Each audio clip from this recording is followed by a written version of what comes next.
Hi class, this is the video about basic glazing, okay, basic glazing. These are low temp glazes, the same glazes they use in the Great Pottery Throwdown. And they use them with raw glazing, okay. We have white, black, blue, red, and yellow. Believe it or not, those were the 5 colors when I tallied up.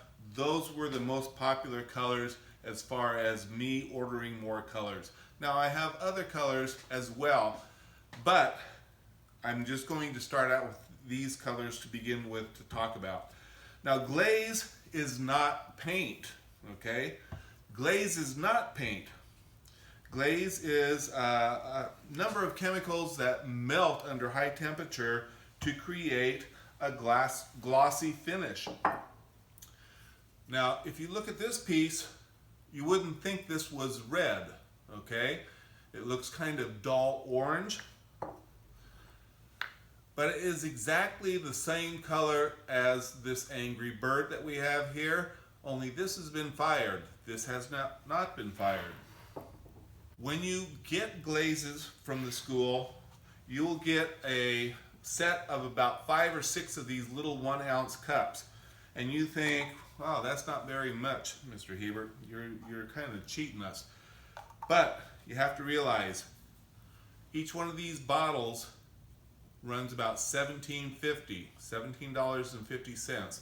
And there's 16 ounces per bottle. So these little containers each cost over $1. Okay? So you'll get 5 colors of your choice when you come in. And what I'll do is I'll make sure that the colors are well mixed up and ready to go. So you'll come in and I will give you a full 1 ounce of a color and with a tight fitting lid. Okay, so you get 5 of these. And the nice thing about these colors, they work much the same way paints do.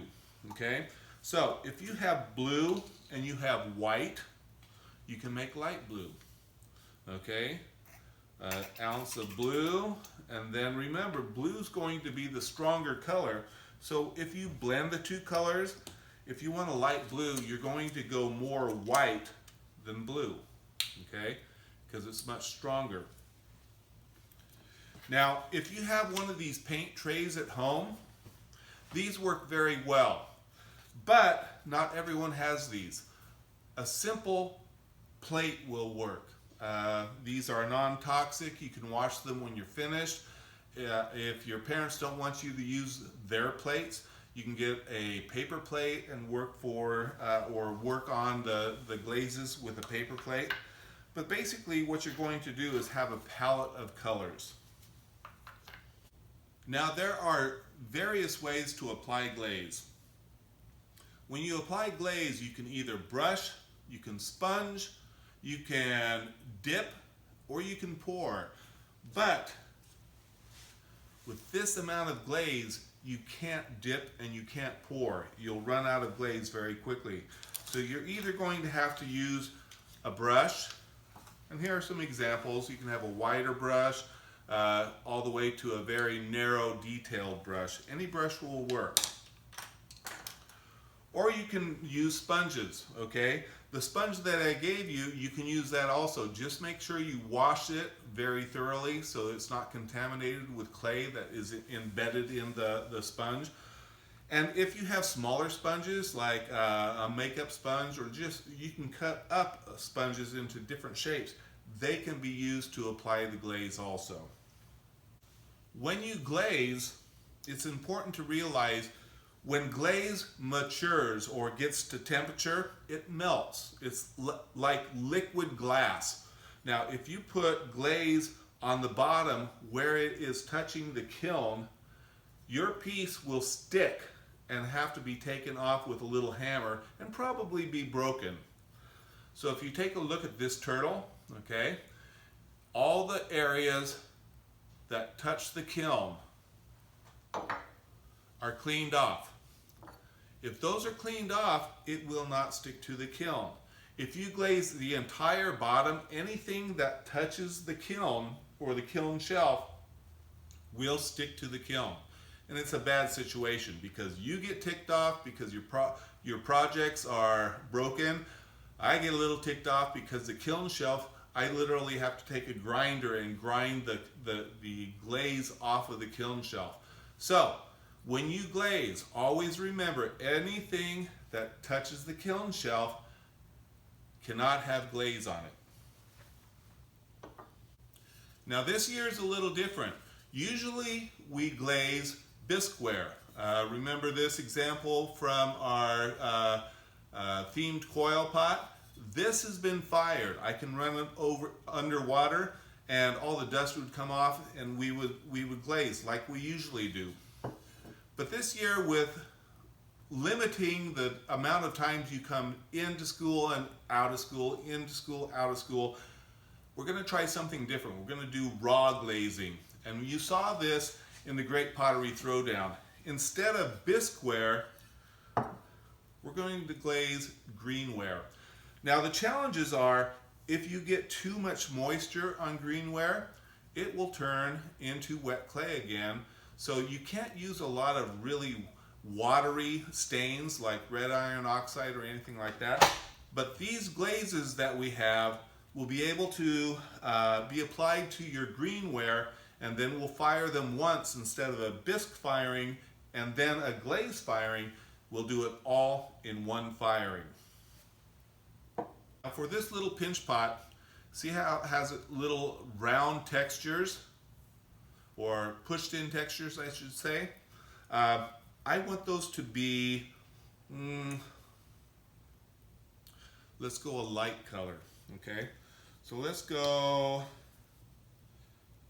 we'll go a little yellow.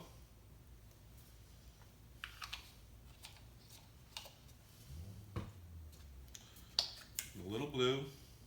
Blue and yellow make green. And I want it to be just a little bit of a pastel. So I'm going to add a little white to it.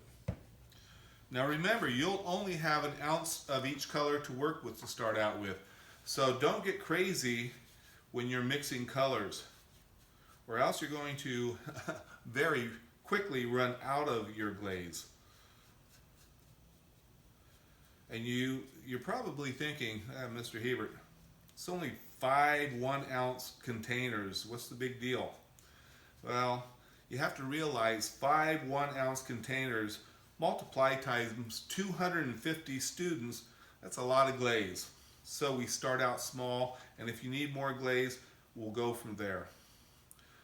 So right now, it does not look shiny at all because this is glaze. You have to remember this is glaze. So when you apply the glaze, you can either use a brush,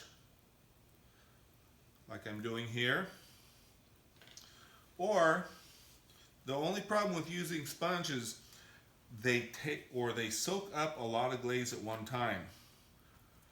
So you run the risk of using too much glaze, but that's okay. When you glaze bisqueware, this glaze requires 2 to 3 coats. So I am going to apply my lighter color with the sponge.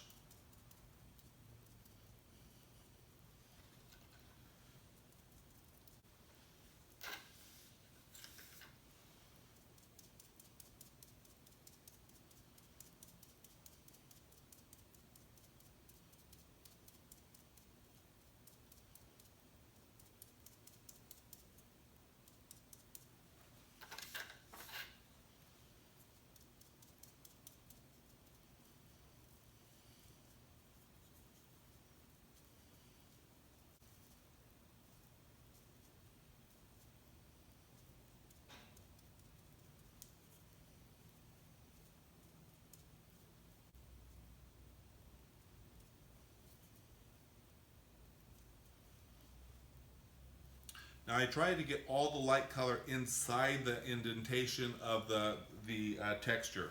I'm going to sponge just lightly on the top with a darker color. I'm going to just go with a a blue and a black mixed together.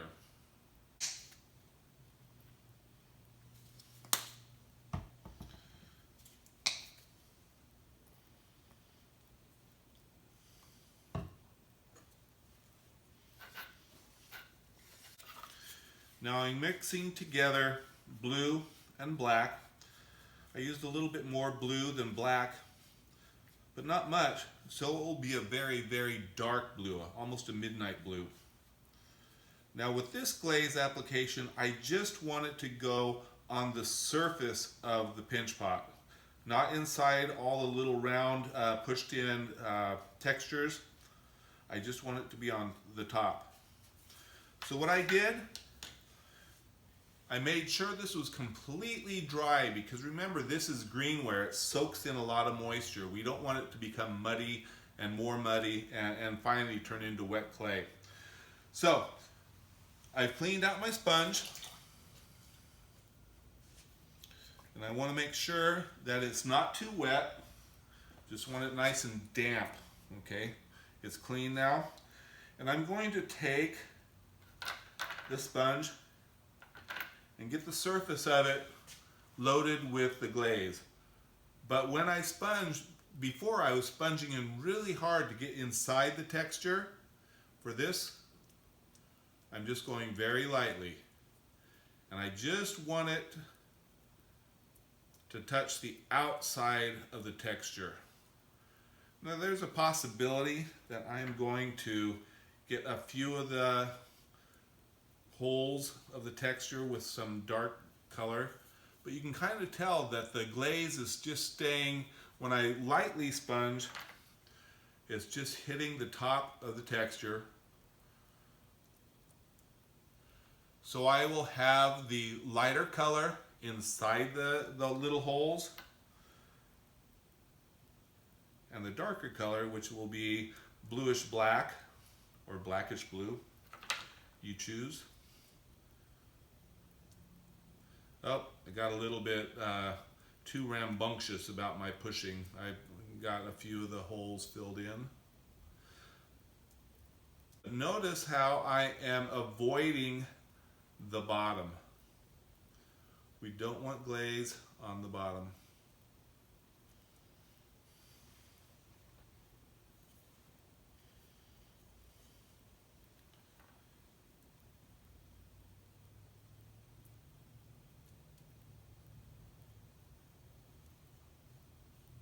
So right now, the texture really comes through a lot more powerful than when it was just raw clay.